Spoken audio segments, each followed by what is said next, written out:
We've all been there. You open up your save game or log onto your server and find yourself wandering about, not sure what to do next.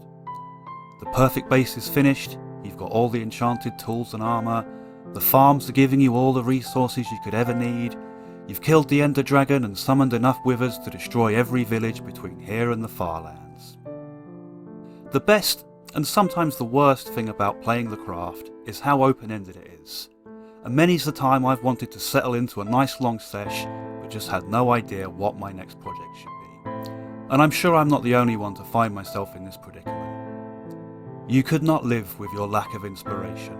And where did that bring you? Back to me. Well, my handsome and beautiful little ladles and jelly spoons, as always on the Minor Difficulties channel, I'm going to give you some great ideas.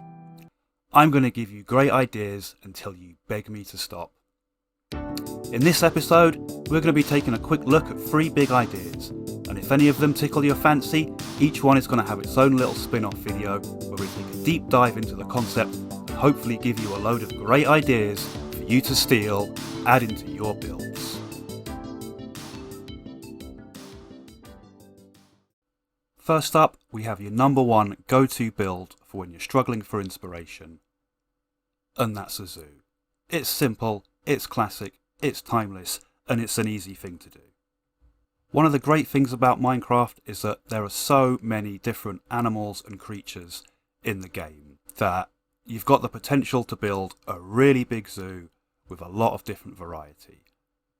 And so many of the different animals come from their own different biomes that there's a lot of scope for building little tiny themed areas for each of your creatures to go in. How did you get out?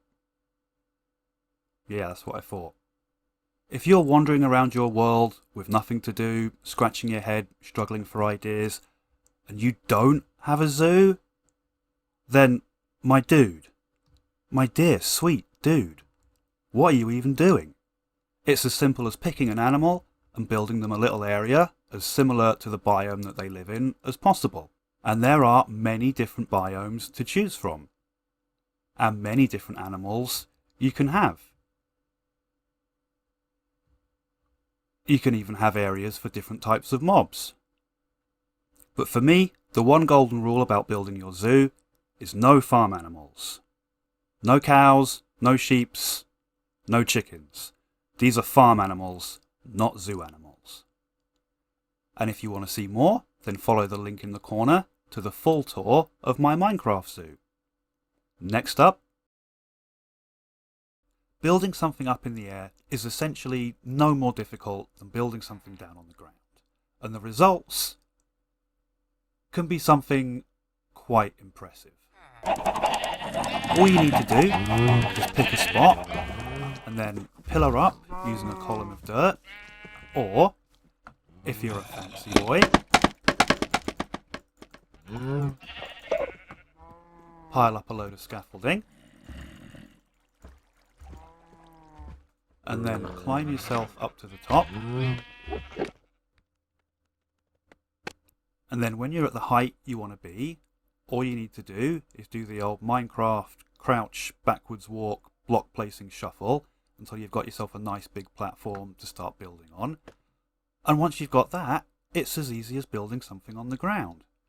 Now for my build, I've chosen to go for a giant pirate ship being suspended by a big squidgy red balloon.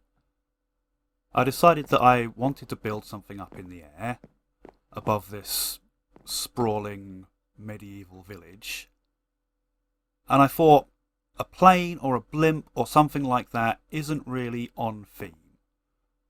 So I built a ship, and then I built a balloon above it to hold it up in the air, and then I filled it with lovely decorations.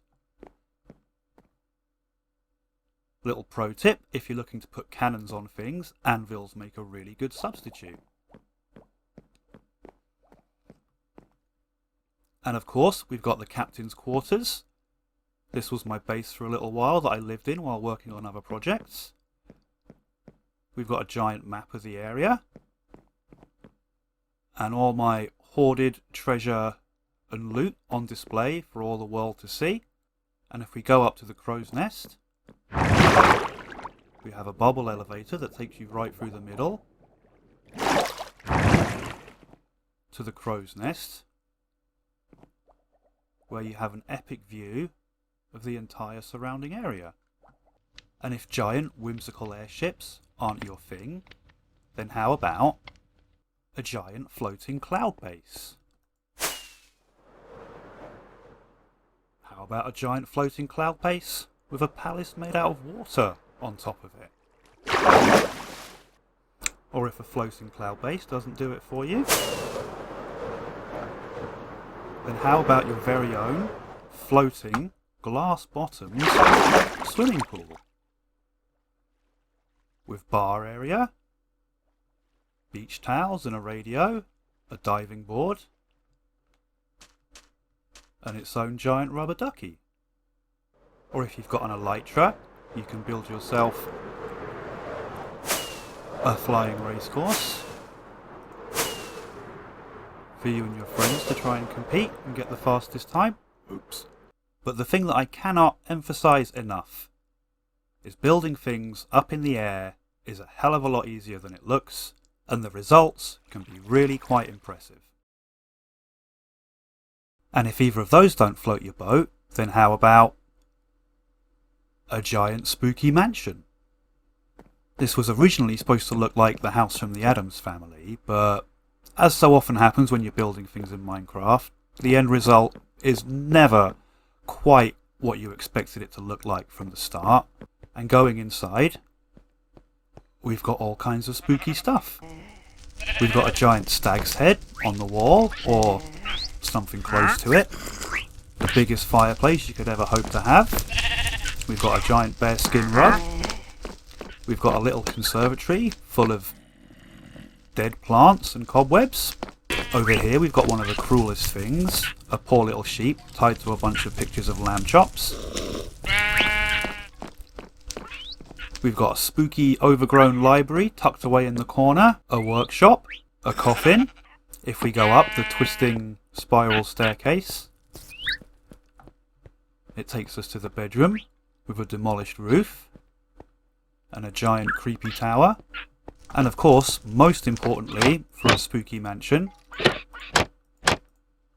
downstairs in the basement we have the creepy dungeon